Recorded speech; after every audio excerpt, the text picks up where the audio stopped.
Thank you very much. I think the first time I watched this documentary, it left me with a combination of emotions. And so today, we have the privilege and opportunity to speak to Lavinya and Eberechukwu, who are part of the Black curriculum, the producers of this short film. Can we please put our hands together and applaud the Black curriculum?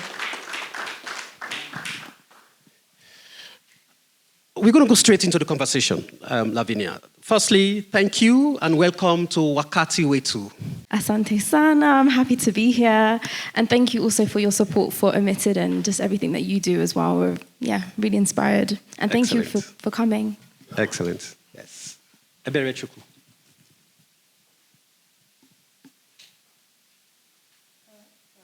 We can use my mic. I think it's, Hi, I'm Eberechukwu. I'm a young champion at the Black curriculum. I'm so excited to be here. This festival and everything it stands for, all the meaning within it, is brilliant. And I think we need to get more of this and bring it back with us to Britain, but also build on what's happening here today. Thank you so much. Thank you very much. And we're going to start, firstly, so that people know the Black curriculum, or people know about Lavinya. And then we will talk about the theme and the emotions that it triggered. And we will also talk about what has happened since this film was produced and where it has been screened, what actions have followed as a result of this, the production of this film, and what you, as members of this movement, members of this global reparatory justice community, what you can do to advance the message that you will be hearing from Lavinya. I'm going to start with you, Lavinya. I want you to briefly tell us about yourself and your journey that brought you to Kenya and to Wakati Wetu. Okay, so I'll try and make this all make sense. My name is Lavinya Stennett, and I am a Jamaican heritage person. I was born in the UK, but my understanding of coming into this work around African studies actually started here in Kenya. So This is homecoming. It's weird, because literally, I think it was 9 years ago, I was here with my mum, who I didn't actually grow up with. So it was almost like a connection point for us. And whilst here, I got my university results, which said that I didn't get into my first choice. So ultimately, I had to go through this system where, any university that has a place will accept you. So I said, okay, the only university that had a degree was SOAS, which is called the School of Oriental and African Studies. And I didn't know this at the time, but it was formerly a colonial institution where people used to go to be trained to further go back into Africa to colonize. So I didn't know that, but the only degree that they had was African Studies. And I said, well, here we go, I must do it. And it took me on this journey for the last last 9 years of just understanding myself. And through that, the Black curriculum was born. And then through the Black curriculum, OMITTED was born. And then OMITTED has taken us back here. So Nita Foray to be here, but also the fact that we are also with a young person, that is the extension of our mission. And for me, it's really important that young people are at the heart of any reparative movement or any education justice movement that is done, because our voices matter. And it's not just our voices, it's about the experiences that often are left out when we're thinking about who's on the stage to speak, or who has the mic, or who has the theory to advance the conversation, when a lot of this is just about lived experience. We've all been through an education system in which we've been taught or not taught about Black history or colonization in a truthful way. So for me, it's really important that young people are always at the heart of everything we do. Thank you very much for that. I think you've mentioned a few things which will trigger questions that I didn't write. And one of them is that you chose African studies. It felt like it was like a last resort option. It was a last resort. But for me, the symbolism in that is that it's always African issues are always put at the bottom of the rung, right? And that study then led to the birth of the Black curriculum. Please tell us about the Black curriculum before I come to Eberechukwu. Okay, so in 2019, I was doing a lot of activism at university because I could just see there was issues. Black students were not having Black teachers teach them about Black history. So you would have a white person who had spent 5 years in Kenya or 5 years in Namibia and were like, okay, I'm the authority on the subject. So they would come in and tell us all these things. And it's like you'd have Africans in the class, people of Caribbean descent in the classroom, and like, it's just not making sense. So I was doing a lot of activism. And then I think because of that, I was just so passionate about seeing our histories taught truthfully, but then also taught by us, and not just in 1 month, because in the UK we have Mwezi Moja, 1 month to literally learn about our histories, and that's not enough. Like, it's October, and that's it. And then, the next month it goes back to quote-unquote normal, and that's the point. Why is white history seen as normal? So for us, when I say us, it was myself, my friend at the time, who is still my friend now, and we were just having a conversation, and I said, look, I want to put together a timeline that basically highlights the connection between Black histories, or African histories, and colonialism, and then also Maoris, because Maoris are the indigenous people of New Zealand, and I wanted to kind of showcase the similarities of how our land has been taken, everything has been wiped out. And then he told me, you can think bigger than that. So that's how the Black curriculum was born. And then from there, it's just grown. Like, what we have done is gone into schools. We work with students one-to-one, and also outside of schools. We train the teachers, because the teachers also have been colonized. And we also train the trainers of the teachers who write the exam board specifications. So when, as a student, you're doing your exam, whoever's writing that exam is coming from a certain perspective, right? And it's more than likely they don't have that educational grounding in our history. So for us, we're trying to get across as much as we can the education system to kind of find pain points and people to work with to make sure that education is more richer, it's creative, it's accessible, and it's relevant to our culture. How many of us get so bored and turn off because the persons that we're learning from just don't have an engaging style of delivery? It's boring. We want to be engaged. We want to learn through our own ways and cultures, and so that's what Black curriculum is doing at the moment. Amazing. Please give it up for Lavinya and the Black curriculum for that. Really amazing work. And as I move on from that, I'm going to invite this young woman in our midst. I'm going to spell out and call out her full name, so that you can get the full identity and person of the lady you're going to listen to. Her name is Eberechukwu Daniella Aliyah Alicia Okafor Whyte. Give it up for her. So Eberechukwu, can you please tell me what has been your involvement with the Black curriculum, and just share your experience of that journey so far? Okay, thank you for that. I don't know if you can tell from my name, but I'm Nigerian, hence the long name. But no, absolutely. So I first encountered the Black curriculum when I was my first year of uni, and I was going through things, and I was like, okay, I really want to be involved in the Black space, because there's never been a club, there's never been an activity that has been not advertised, but pushed towards me that was of something that I relate to, somewhere that I am. I'm Nigerian and Tishan, so I really wanted to be involved in a space that would help my people and pull me back into that. So through my research, I found out about the Black curriculum, and since then I was following, and then I had the opportunity to join as a young champion. The Young Champions work adjacent with the Black curriculum, and what we do is we support Lavinya and the team with creative projects, and then even ourselves, we might create workshops and go out and network and go to exhibitions and etc. So I've been so privileged to be a part of that. Thank you so much. And then that brings me here today, working alongside with Lavinya, delivering this screening to you all, and being able to put, as Lavinya said, young people in the center of the discussion, whilst also bringing it back home and being able to talk to them about that and enlighten them on what's actually going on in the continent, because there's not enough of that in our schools at all. Yes, thank you very much for that. There is really a scarcity of knowledge circulation. We talk a lot about knowledge production and our knowledge creation, but there's a serious problem with knowledge circulation. And I think that is where the theme that has been produced by the Black curriculum comes in. And I want to talk to you a little bit more about that, Lavinya, and what triggered the production of this theme. And you made a very intentional choice of the people that were interviewed.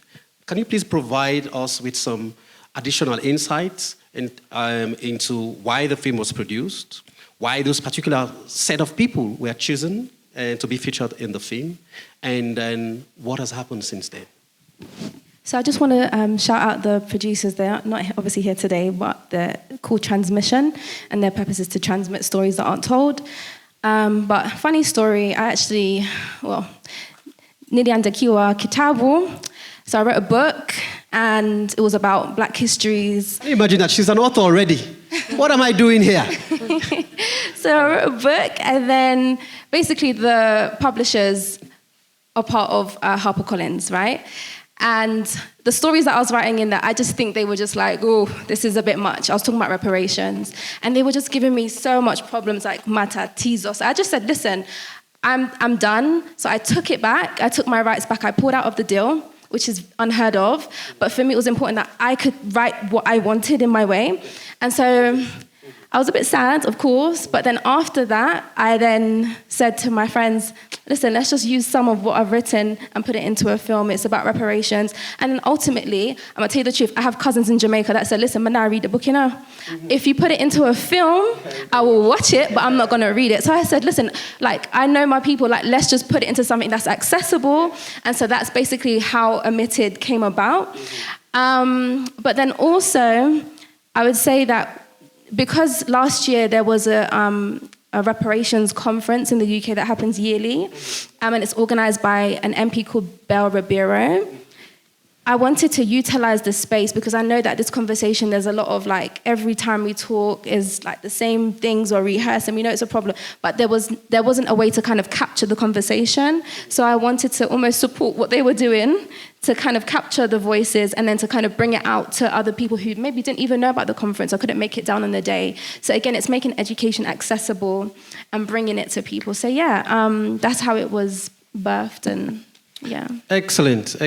And you mentioned that you got, and this was in the film, you got most of your education by listening to reggae music. Who are the reggae fans in the room?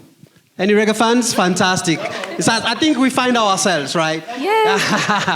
But yes. But this is really important because it's exactly what we intended as well for Wakati Wetu.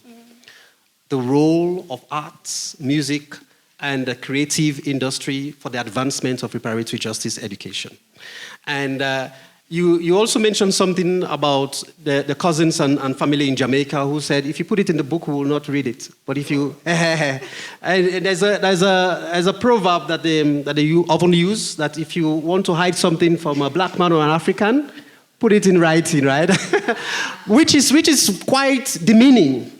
Because there have been some of the inventions were written by black people, right? And have been co-opted and adopted. But we are going to move on. This is, again, a space for conversation and education. So we're going to educate ourselves before we wrap up this session. I'm going to move on to you, Eberechukwu. And one of the things that I've learned since the interactions started with the Black curriculum is that they're not just promoting intergenerational dialogue, they're also promoting intergenerational action. And this is what is being exemplified here by having Eberechukwu, who talked about the groups that they set up in various schools and various educational settings. Can you please tell us how you go about doing that? And especially because of the topic. The topic is sometimes quite tough for young audiences. How do you engage with people, your peers, in schools and in educational institutions to educate them or to create a space for education on this issue? So recently I delivered a workshop at one of our partnering schools, and what we what I spoke about there is I spoke to teachers about how to create a creative curriculum. And then also I was able to tell them about a lesson plan that I had in mind where we actually walk teachers first through the lesson. So we hear, in the UK, we hear a lot about Windrush and people coming from the Caribbean coming over to the motherland to help with the economy. But we don't get into how they were treated, the reception that they had there, and how that wasn't really reflected in the way that Britain made it come across.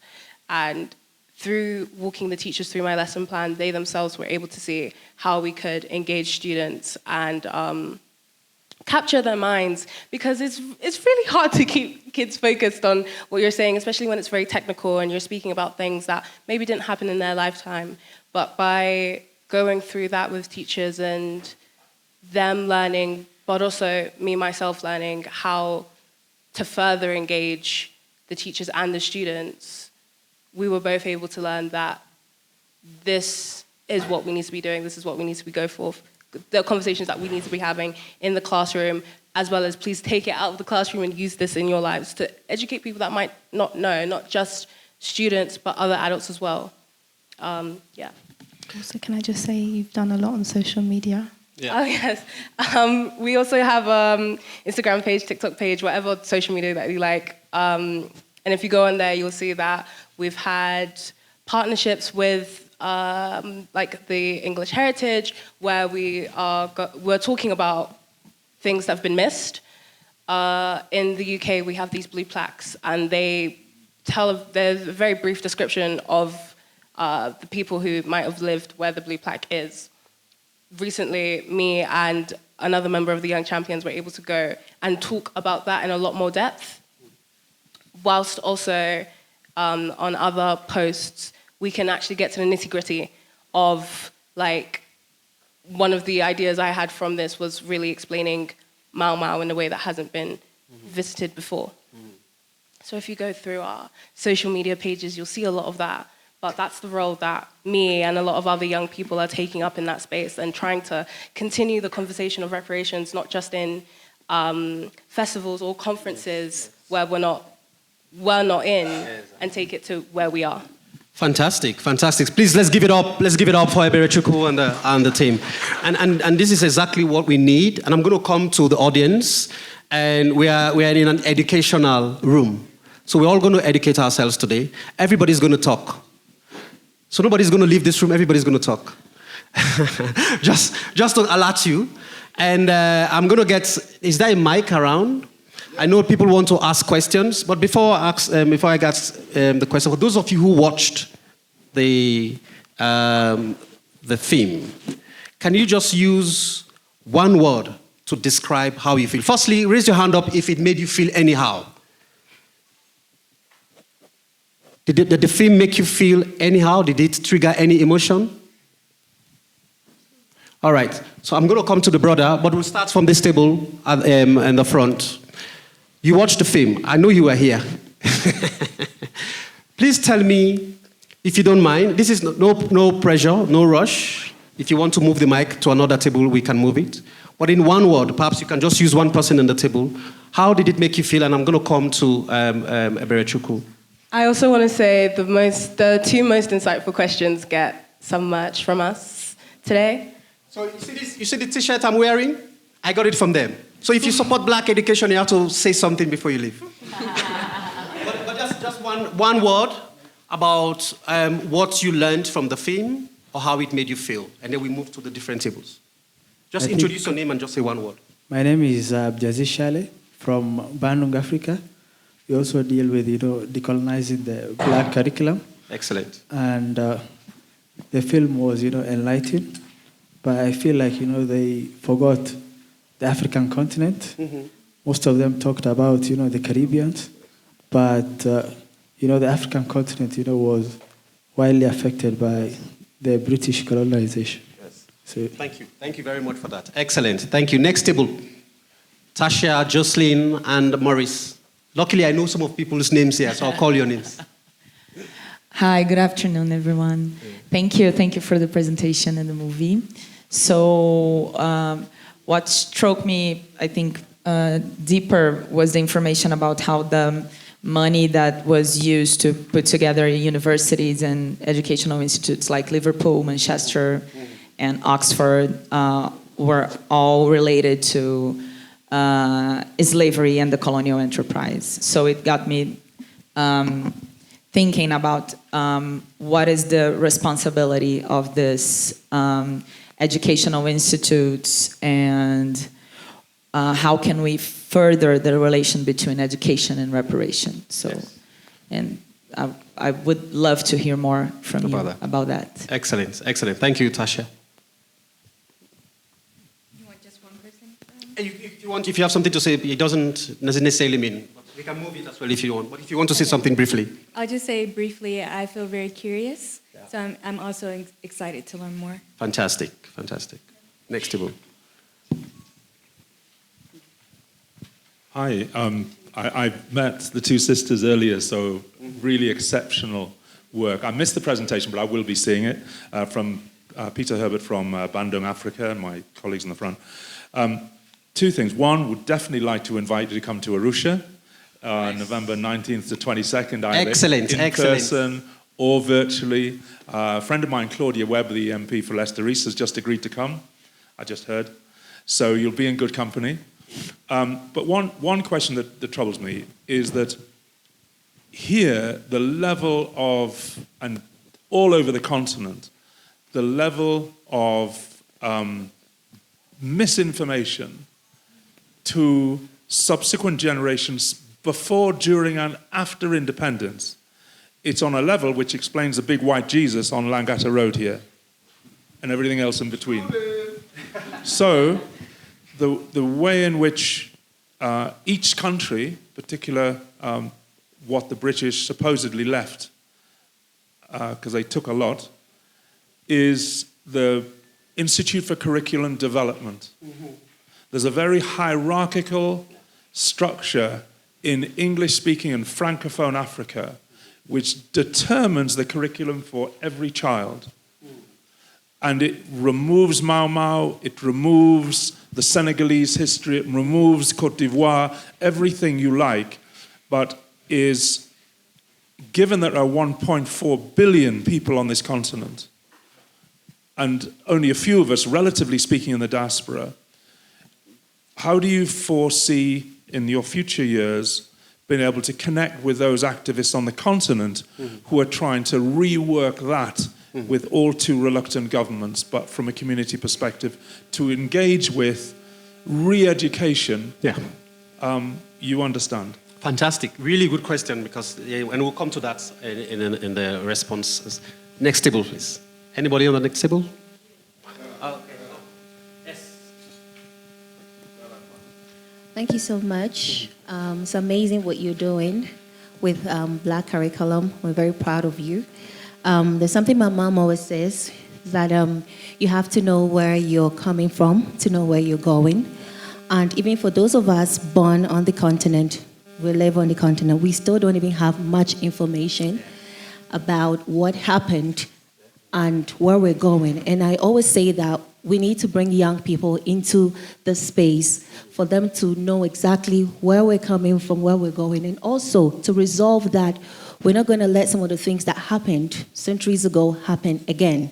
So I'd like to say that with Black curriculum, more of a question, how are the young people accepting, or let's say, how are they responding to what is it that you're doing, this education that you're trying to bring them in? Has it been positive? Are they very happy about it, looking forward to, knowing about themselves, their history, and where they're going? Mm-hmm. Thank you. Thank you. Yep. The table. Anyone from the table? Behind.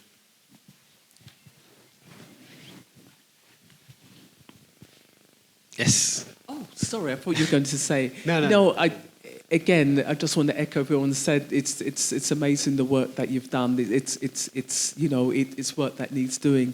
My only comment was, how much impact has it made in general UK education, in terms of the overall curriculum that is taught today within it, and how much impact have you made there? It's really interesting. I hear the other lady's comment about, I didn't know the connection between education and slavery. And I don't think most people in the UK do. And the problem is that when that came through with the Trevelyan's, that was huge news in the UK. But I don't know really how many people actually took that in. And that concerns me an awful lot. There's been huge things in the past for years about Oxford. And you must know about the Oriel College and the people there. That, I mean, all the Oxbridge colleges were based on slavery, all of them. You've got some specifics, you can say, Newman College was this, but basically they all were. A friend of mine does a thing every year for Black History Month. You go around the city of London, literally every building was based on slavery, every single one. There, London, Birmingham, Manchester, Liverpool.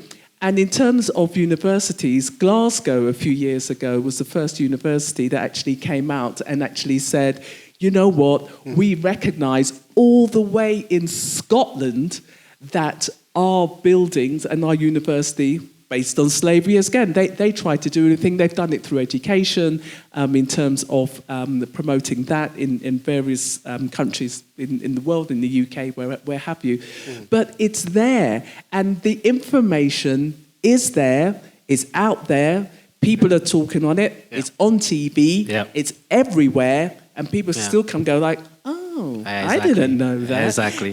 People have known it for a long, long time. And my question is, how can we make more traction with people in general so they actually know? And because, to be honest, if this group of people don't know, who on earth will? Yeah. Thank you. Thank you very much. We'll move to the next table, to the brother, and then the final table at the back. Okay. Thank you so much. Musungu Muturi. I am an editor right here in Kenya. And first of all, I want to appreciate you for creating the film, OMITTED. And why it speaks to me, it's because I believe it's inclusive in that it allows, well, I still come from that generation of people, young generation would say, maybe I'm not interested in the books or whatever you put in research papers, but you've allowed us to consume that in form of a film, and which is also quite inclusive. And then maybe I should also refer to what the gentleman said there. As a person who's in the publishing industry, I understand how difficult it is for the curriculum development institutes, and even as we try to put such themes around reparations in the book, and they take notice of this, they will shoot it down. Exactly. So even better that we have multimedia approaches, so that we can even use them as a way to counter the challenges that we face in putting these themes in the book. Thank you very much. And then to the brother, and then finally Michael. But the brother in front before Michael. No, the one in front here, and then Michael at the back. Oh, the Kaka. Kaka. Anyway, first I want to say big up Black curriculum. Big up! For making us educated so the Europeans can't keep us dumb. You get it? Yes. Yeah, man. I want to say a few things. I want to ask you a few questions, and I also want to make a comment. So, now, how does it feel, two Nubians in Britain, in Europe, with such a diverse production group to make a film? Maybe the dada is from Nigeria, that's Western Africa. The dada is also African, but you know, she born in Jamaica. There was a hygiene in it. I think it's from Barbados. Grenada. Grenada. Oh, from Grenada. Yeah. Anyway, see. And then maybe a few who may be born in England. Yeah. That's one. How does it feel to work with such a diverse group? Working on such film that's dealing with the enslavement of the Africans. And next thing, I see you mentioned something about these shipping companies back then who was transporting our brothers and sisters from Africa into the Western world. Many Africans in Africa identify the game of football through Manchester, Liverpool, Tottenham, and all these places were shipping companies, shipping yards. who are transporting us as Africans. So it's good that you highlight something of such. Now, if we can even expound more on it, it would bring us most to ourselves so we can know not to think about those teams. We have Goma here, we have Mama Lady Sundown from South Africa, so we can focus football mainly in Africa.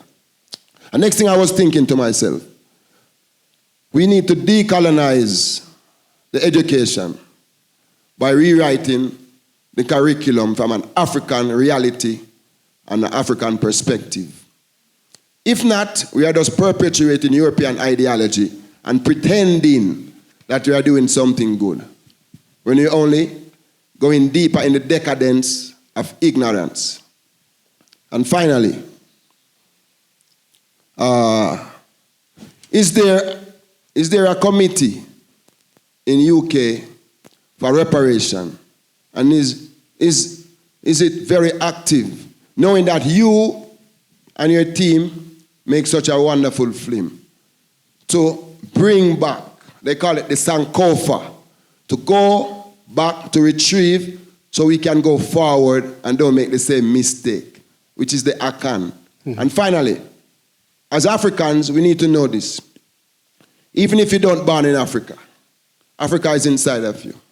And that was said by Kwame. Let me say Osajefo, Kwame Nkrumah. And also Marcus Marley Garvey says, a tree without knowledge of a human being or an African without knowledge of their past is like a tree without root. We must stop apologizing, we must get up and we must put in the work. So, Dada, or Wadada, Asante Sana, big up on yourself, enough respect, and wagwan. Thank you very much, brother. Thank you. All right, thank you very much. My name is Michael. Let me get up. I'm with Reform Initiative. So one of the main reflections I've been having is, and I think you just re-echoed that, how as Africans we can take charge of our history and tell our story. Maybe it's because we have a tradition of oral storytelling rather than documented. So something like this is very important. I think we should continue doing things like this because a lot of our curriculums, the contents are written from European perspectives. And when you even compare it to some of the communities that experience some of those things with the Europeans, you realize that the story is even different from their perspective. And that's the story we should be learning in schools. Mm-hmm. Also, one thing I've been wondering about, especially being a young person, how have you been able to make young people interested in reparative justice? Because a lot of the time that is not an interest, that is not a priority. So how are you handling that in the UK, and how maybe those of us on the African continent can also replicate? Wow, lots of amazing questions and comments. Please, let's give it up for all of us and for each other. Lavinya, lots of questions. So many. Yes. So yeah. Take it on, wherever you want to start. Okay. I'll start with the committee because I think that was just like the easiest one for me to just address. To your question, and thank you for all of them. I'm so tired of committees. I think the lady was saying earlier, like death by protocol, all of this, like every time there's like a fire, I think the way that neo-coloniality makes it extinguished is by bureaucracy. Let's have another committee meeting, let's have another framework. And it's like, we can just go into a school and do this work if you find a teacher. Or better yet, we can just create it ourselves. We don't actually have to have a formal structure to go into. So I think for us, it's like, well, for me personally, and also I would say as an extension of the Black curriculum, our work is more about just like doing it and building with people. So even right now, we screened this in Ghana in May, right? Right now, there's 3 schools, 3 legacy schools, Achimota, Accra Girls, and Presec, that are doing a debate on reparations, and that's all the history classes. So that's a practical and actionable thing that we have done with someone who's based in Ghana, is leading that work with the young people, and I would say that that's the kind of agenda that we're pushing forward. Do you want to answer a question? Yeah, there was a few questions directed towards how young people are engaging with the discussion around reparations, and I feel like I feel like it hasn't taken off yet. Even though we're pushing for it, here in rooms like this, it hasn't yet taken off, and that's what our film is trying to do, but also the work that we do. So again, going back to what Lavinya said, starting at ground zero and starting in the classrooms, or in my case, the universities, and just having a discussion with the people, that's where we're getting engagement from. Through our workshops and our lessons that we've planned in the schools that we've gone into, we've seen so much change and so much engagement from teachers, from schools, and most importantly, from the students. So you can see that that's something that they really want to learn. So I think not yet, it hasn't gone off just yet, but soon come. Definitely. And I would say to that as well, on the side of how we make reparations accessible for young people, I think this is a thing that we was discussing. The language of reparations sometimes feels like distant. But if you tell a young person, do you want to get into law?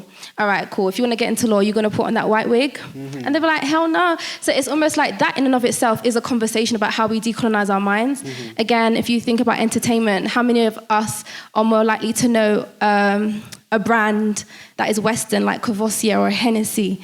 But there are Kenyan brands, there are Kenyan spirits, we have our own things, but it's like, it's not the first thing that we come to. So I think there's ways to engage young people that doesn't necessarily have to start with, the big title of reparations, but it's about the small things that they encounter day to day. That is the conversation starter. And then also to your question about the impact, we've reached over 20,000 young people. Most of the young people that we've interviewed and done the evaluation with have said that they've built their confidence about the knowledge of their history. And then when we train the teachers, there's a 100% feedback rate to say that they've got more confidence. But once we've left training them, we don't know how they're going to implement it. So we just have to trust that, right, we've taught the kids, we've taught the teachers, they're engaging with our work. Hopefully they book us back to come in. And so it's kind of over to them.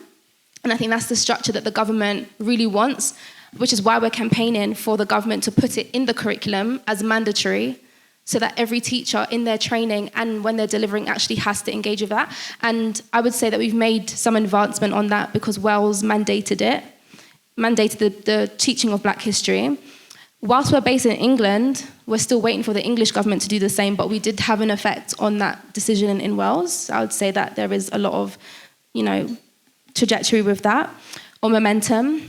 But I think the key thing is that, and I was saying this earlier, we can create our own structure. So to your question, Peter, around how do we engage with curriculum development and activists, I think it's how do we create, I hate this word, informal, because what we're doing is very formal, it's very structured, but how do we create networks with people who are already educated or already, maybe they've left the teaching profession because it was so exhausting and tiresome. How do we work with them to build a structure that could exist alongside a school, and maybe building networks with parents who don't trust the school system? So I think that's what the work that we're doing on, it's built on that Saturday school movement. And I'd love to connect with teachers, ex-teachers, students in the room. We're actually having a meet and greet tomorrow at Cheche Bookstore, 3 p.m.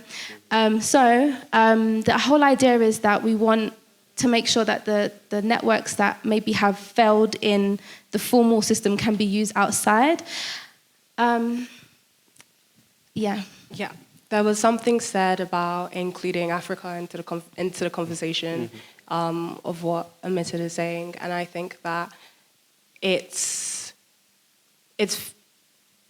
despite us talking a lot about the Caribbean, this is still very central to Africa, hence why we're here today, but also going into schools in Africa, which we are intending on doing, which we've done in Ghana, and then also conversations like these, so the conversations that we're trying to have at the bookstore tomorrow, center that and center how Mau Mau has been taught in schools in the UK and also schools in Kenya, and how we ourselves can reframe that through discussions that we're going to have.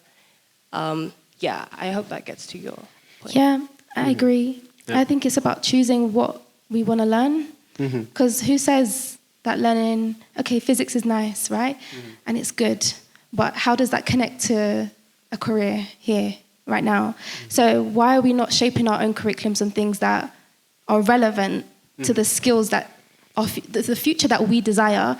Can we now start creating those subjects? Why do we have to, even if we say we want our own curriculum, it doesn't have to follow maths, English, science. It could be whatever we want it to be. It's nice that we can, go back out into the real world and have like discussions about, economics and law. But it would be also nice if we can ground what we're doing in something that's relevant to us. And I'm interested in that. Like, what is it that the young people want to talk about? Is it the recent protests that happened? Can we talk about political protesting and the history of that and how to sharpen our skills as activists to create change? Like, what does those kind of conversations look like? Excellent. Please, another round of applause for the questions and the responses. Thank you very much. We are wrapping up. And the last word I want to give to both Eberechukwu and to Lavinya. And I'll start with you, Eberechukwu. In 1 minute, the people that are in this room, when they're leaving, what message do you want to leave them with? The same question applies to you, but first to Eberechukwu. What's your message? What I really hope sticks is that without being properly educated in our own history, like the lovely lady at the back said, without being properly educated in our own history, we can't truly realize, we can't truly actualize, because we don't know what came before us and we don't know what the struggles were had. So that's why conversations surrounding reparations also have to include education. Mm-hmm. That's paramount. Excellent. Thank you very much. And to you, Lavinya? Yeah. Message and call to action. Okay, a call to action. Tomorrow, come. Well, no, seriously, please, share it with your networks. We just want to basically meet people because I don't think that I'm the person to drive this work. I'm not saying that. I know for sure there's a person or people who are already doing this that we can connect with. We can help them with resources from the UK to drive it, you know what I mean, and connect with other young change makers. And I think that's what I'm keen on. So how can we take the baton and continue education and tear down the colonial mindsets that do exist, from parents to teachers to young people ourselves. So I think, yeah, my call to action is join us. If you haven't, please follow us, the Black Curriculum, and hopefully we'll see you guys again very, very soon. Thank you very much. Please join me in thanking these phenomenal women for this awesome job. Awesome.